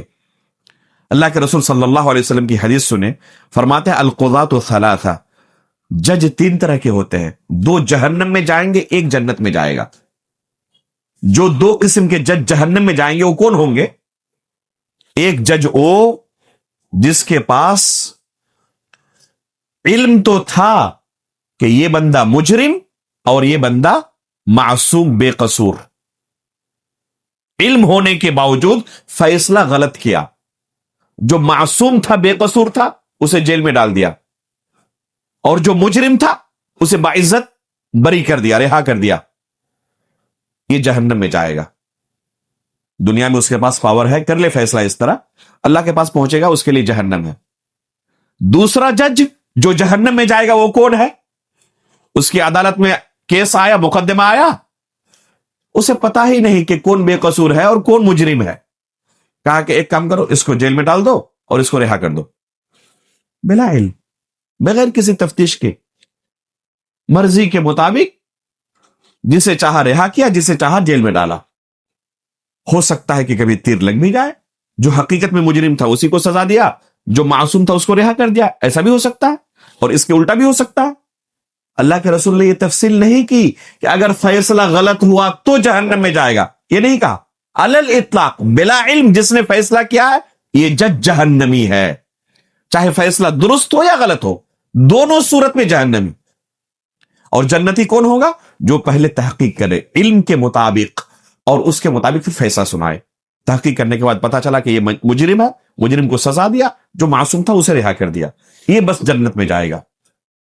تو اب سوچیں کہ اگر کوئی دنیا کے مال و متاع کے بارے میں بلا علم فیصلہ کرے اور اس کا ٹھکانہ جہنم ہو، تو جو اللہ کی شریعت کے بارے میں کہ یہ حلال ہے، یہ حرام ہے، یہ مباح ہے، یہ مندوب ہے، اور یہ صحیح ہے، یہ باطل ہے، بلا علم اللہ کی شریعت کے بارے میں فیصلہ کرتا ہے، تو کون سا جرم بڑا ہے؟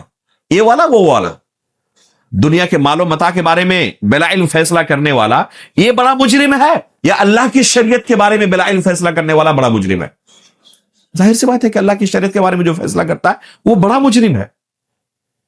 اس لیے اگر کسی کے پاس اہلیت نہیں ہے اور اس کے باوجود کھڑا ہوتا ہے لوگوں کو دین سکھانے کے لیے، تو یہ نہ کہے کہ بلغوا عنی ولو آیہ اور ومن احسن قولا ممن دعا الی اللہ، کہ سب سے ہم بہترین عمل کر رہے ہیں، اس وقت آپ کے لیے عمل بہترین ہوتا ہے جب آپ کے پاس اہلیت ہوتی. آپ کے اوپر بھی دعوت فرض ہے. جس لیول کا دعوت آپ کے اوپر فرض ہے، ایسے لوگوں کو آپ جا کے چیک کریں گے تو اس میں ضرور اکثر و بیشتر پائیں گے کہ انتہائی درجے کی غفلت ہے. جو دعوت ان کے اوپر فرض ہو چکی ہے نا، ان کے اوپر بھی تو ایک دعوت کا درجہ فرض ہے نا. ہم نے کہا کہ ہر ایک کے اوپر دعوت کا ایک لیول ہے جو اس کے اوپر فرض اللہ نے قرار دیا. جو اس کے اوپر فرض تھا اس میں کوتاہی، اور جو ان کے لیے جائز ہی نہیں تھا وہاں پر زبردستی دخل اندازی. تو یہ کوئی نیک کام نہیں ہے ایسے لوگوں کا.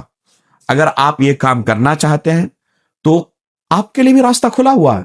پہلے معروف طریقے سے علماء کے پاس جائیں، بیٹھیں، ان سے علم حاصل کریں، اور علم حاصل کرنے کے بعد اللہ رب العالمین کی شریعت کو علم و بصیرت کی بنیاد پر لوگوں کے درمیان پھیلائیں. کسی نے آپ کو نہیں روکا. تو یہ ہے اس حدیث کا درست مفہوم کہ اصل یہ حدیث کس باب میں ہے؟ روایت حدیث کے باب میں. جو حدیث آپ نے سنی اللہ کے رسول سے، اگر پکا آپ کو یاد ہے تو اسے لوگوں تک پہنچا دیں. کہیں سے اس حدیث کا معنی یہ نہیں ہے کہ آپ کو دین کے کسی مسئلے کا علم ہوا تو آپ کے لیے داعی بننا فرض ہو گیا اور آپ لوگوں کے درمیان جا کر اسٹیج سنبھالیں، ممبر پر چڑھیں اور لوگوں کو کیا کریں؟ دین کی باتیں بیان کریں، ان کے سوالوں کا جواب دیں. قطعاً یہ معنی پوری اسلامی تاریخ میں کسی نے بیان نہیں کیا. یہ انتہائی شدید قسم کی گمراہی اور جہالت ہے کہ اس حدیث کو دلیل کے طور پر پیش کیا جائے بردرس کی دعوت کے جواز میں. اللہ رب العالمین سے ہم دعا کرتے ہیں کہ اللہ رب العالمین ہمیں کتاب و سنت کا صحیح فہم حاصل کرنے کی توفیق عطا فرمائے، اس کی اتباع کی توفیق عطا فرمائے. آمین تقبل رب العالمین. وصلی اللہ علی نبینا محمد. سوال اگر اسی موضوع کے تعلق سے ہے تو 2-4 منٹ میں پیش کر سکتے ہیں. بس تھوڑا سا کسی کے ذہن میں کوئی اشکال ہے؟ آپ لوگ جانتے ہیں کہ یہ کتاب اسی موضوع پر ہے، بردرس کی دعوت، کتاب و سنت اور منہج سلف کی روشنی میں. اگر آپ نے پڑھ لی ہے تو انشاءاللہ امید کرتا ہوں کہ بہت سارے جو اشکالات ذہن میں آتے ہیں ان کا جواب آپ کے پاس ہوگا. لیکن اگر نہیں پڑھی ہے تو اس کو ایک مرتبہ پڑھیں. انشاءاللہ امید کرتا ہوں کہ جو اشکالات ہو سکتے ہیں ذہن میں، وہ تمام اشکالات آپ کو اس میں مل جائیں گے، اس کے جوابات انشاءاللہ مل جائیں گے. جیسے بعض لوگ کہتے ہیں کہ جو شارٹ ٹرم کورس وغیرہ ہے یا آن لائن کورسز جو چل رہے ہیں، کیا اس طریقے سے ہم علم حاصل کر کے داعی بن سکتے ہیں؟ بعض لوگ اس طرح سوال کرتے ہیں کہ فلاں کورس میں اگر ہم داخلہ لے لیں تو اس کے بعد دعوت کا کام کر سکتے ہیں نہیں کر سکتے؟ تو ایسے لوگوں سے پہلی نصیحت یہی ہے کہ یہ ایک ذمہ داری ہے. پہلے اپنی نیت کی اصلاح کریں. اکثر و بیشتر لوگ کیا کرتے ہیں، ان کورسز سے جو سرٹیفکیٹس ملتے ہیں اس کو سہارا بنانے کے لیے ہی داخلہ لیتے ہیں کہ کسی طرح ہمیں جواز فراہم ہو جائے. اللہ کے بندے، یہ کسی دنیا کے عالم دین کے پاس یا کسی شخص کے پاس آپ کو یہ اجازت حاصل کرنے کی ضرورت نہیں ہے. اللہ رب العالمین کے پاس جب اٹھیں گے تو حقیقت میں آپ نے کتاب و سنت کا صحیح طریقے سے علم حاصل کرنے کے بعد لوگوں کو دین سکھایا یا اس سے پہلے ہی میدان میں اتر آئے، یہ خود آپ فکر کریں. یہ ایک ذمہ داری ہے. حقیقت میں آپ کے پاس اگر کتاب و سنت کا علم آ جائے گا نا تو آپ کا حال وہی ہوگا جو صحابہ اکرام کا تھا. اب بھاگیں گے کسی دوسرے کو یہ موقع مل جائے اور کوئی دوسرا میری یہ ضرورت پوری کر دے، آپ کی خواہش یہی ہوگی. آپ پہلے سے نہیں سوچیں گے کہ کب مجھے موقع ملے گا اسٹیج پر چڑھنے کا. اسٹیج سے بھاگیں گے اس وقت آپ، اگر آپ کے پاس صحیح طریقے سے علم آ گیا. تو یہ نیت کے اندر شروع میں ہی فطور ہے کہ کسی طرح ہم کوئی ایسا سرٹیفکیٹ حاصل کر لیں جس کے بعد لوگ ہمارے اوپر کلام نہ کریں. تو یہ سرٹیفکیٹ اس طرح وغیرہ حاصل چاہے لاکھوں کر لیں، کوئی فرق نہیں پڑتا اس سے. اصل یہ ہے کہ کتاب و سنت کا آپ ٹھوس طریقے سے علم حاصل کریں. پہلے خود جب آپ کے پاس علم ہو جائے گا نا تو خشیت پیدا ہوگی، زبان کھولنے سے ڈریں گے آپ شریعت کے مسائل پر. انما یخشی اللہ من عبادہ العلماء. اسی طرح جو دوسرے اشکالات ہوتے ہیں انشاءاللہ آپ کو اس کتاب کے اندر اس کا جواب ملے گا. آخر میں جو نمبر تقسیم کیے گئے ہیں ان کے تعلق سے بات لوگ کہتے ہیں کہ آپ لوگ اہل ولاء سے دل کا حکم لیتے ہیں اور پھر ان کی اطاعت سے لہو کا ہے اس سے بھی جو دوسری کتابوں سے ہمارے علی الاطلاق اجازت نہیں دیتے، شروط و ضوابط کے ساتھ دیتے ہیں. اور میں نے منہج سلف کا دفاع جو میری کتاب ہے اس کے اندر تفصیل کے ساتھ لکھا کہ کس طرح کی اہل بدعت کی کن کتابوں کو پڑھنا جائز ہے، کن کے لیے جائز ہے، کس مقصد کے لیے جائز ہے. پوری تفصیل ہے اس میں کہ اہل بدعت کی کتابوں کے ساتھ تعامل کس طرح کا کیا جائے. کچھ کتابیں ایسی ہیں جن سے علی الاطلاق تحذیر ہے، کچھ کتابیں ایسی ہیں جن سے علی الاطلاق تحذیر نہیں ہے، مشروط اجازت ہے. اور کچھ کتابیں ایسی ہیں جن سے اجازت ہے عام طلبہ علم کے لیے. جیسے کوئی ایک شخص ہو جس کی کوئی نحو کی ایسی کتاب ہے جس کے اندر کسی طرح کی کوئی بدعت نہیں، اور ان کی کوئی دوسری کتاب بھی نہیں جن سے آپ گمراہ ہو سکے، تو ان کی اس کتاب کو پڑھنے سے آپ کے دین پر کوئی بھی اثر نہیں پڑا. ایسی کتابوں کو پڑھنے کی اجازت دی ہے علماء نے، کیونکہ یہاں آپ کے دین پر کوئی خطرہ نہیں آتا. تو اصل دین کی حفاظت، اگر دین کی حفاظت پر کوئی خطرہ نہیں آتا تو کوئی حرج نہیں ہے پڑھنے میں. لیکن علماء گواہی دی ہو کہ ہاں اس کتاب کے اندر کسی طرح کی کوئی بدعت نہیں ہے، کیونکہ یہ اہل بدعت بڑے چالاک ہوتے ہیں. نحو کی کتابوں میں، تجوید کی کتابوں میں بھی اپنے غلط عقیدے کو بیان کرنے سے نہیں چکتے، اور اس کی بہت ساری مثالیں ہیں. تجوید کی کتابوں میں بھی ان کے عقیدے کا اثر واضح طور پر موجود رہتا ہے. نحو کی کتاب میں، صرف کی کتابوں میں بھی، ادب کی کتابوں میں بھی ایک مؤلف کے غلط عقیدے کا اثر موجود ہوتا. تو علماء نے اگر گواہی دی کہ ہم نے یہ کتاب اچھی طرح پڑھی ہے اور اس میں کسی طرح کی کوئی خرابی نہیں ہے، آپ چاہیں تو پڑھ سکتے ہیں، تو کوئی حرج نہیں ہے ایسی کتابوں کو. تو اصل ہے دین کی حفاظت. ان کے ساتھ کوئی ذاتی دشمنی نہیں ہے، انہوں نے ہمارے کھیت میں آ کر ہل نہیں چلایا، تو ان کے ساتھ ذاتی کوئی دشمنی نہیں ہے، بس دین کی حفاظت ہو. تو جہاں پہ دین کی حفاظت کا خطرہ رہے گا وہاں پہ منع کیا جائے گا، کوئی خطرہ نہ ہو تو پھر کوئی حرج نہیں ہے.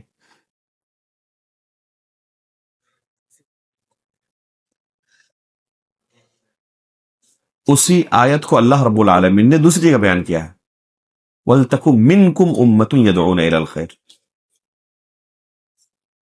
ہے ایک آیت کو دوسری آیت کی روشنی میں سمجھے. کنتم خیر امتن کو دوسری آیت اس کی تفسیر کر رہی ہے، اس کا معنی بیان کر رہی ہے. وَلْتَكُن مِّنْكُمْ أُمَّةٌ، ہر کوئی نہیں، تم میں سے ایک جماعت ایسی ہو جس کا کام کیا ہو، لوگوں کو اللہ کا دین سکھانا. اور پھر ان کے لیے ایک تیسری آیت کے اندر بیان کیا کہ یہ کون لوگ ہوں گے. قُلْ هَذِهِ سَبِيلِي أَدْعُو إِلَى اللَّهِ عَلَى بَصِيرَةٍ أَنَا وَمَنِ اتَّبَعَنِي. اسی طرح ایک اور آیت نہیں یہ والی وَلْيُنذِرَ قَوْمَهُ، ایرو نفیر والی آیت، فَلَوْلَا نَفَرَ مِنْ كُلِّ فِرْقَةٍ مِّنْهُمْ طَائِفَةٌ لِيَتَفَقَّهُوا فِي الدِّينِ وَلِيُنذِرُوا قَوْمَهُمْ إِذَا رَجَعُوا إِلَيْهِمْ. تو تفقہ فی الدین شرط جو انذار کا کام کریں گے ان کے لیے، ایسا نہیں کہ کوئی بھی. ایک آیت دوسرے آیت کی روشنی میں اس کو سمجھنے کی ضرورت ہے، ہر بندہ نہیں. خود قرآن میں اللہ رب العالمین نے بیان کیا کہ کن کا یہ کام ہے، ہر ایک کا کام نہیں ہے. بعض لوگوں کا یہ کام ہے جن کے اوپر اللہ نے یہ ذمہ داری عائد کی ہے.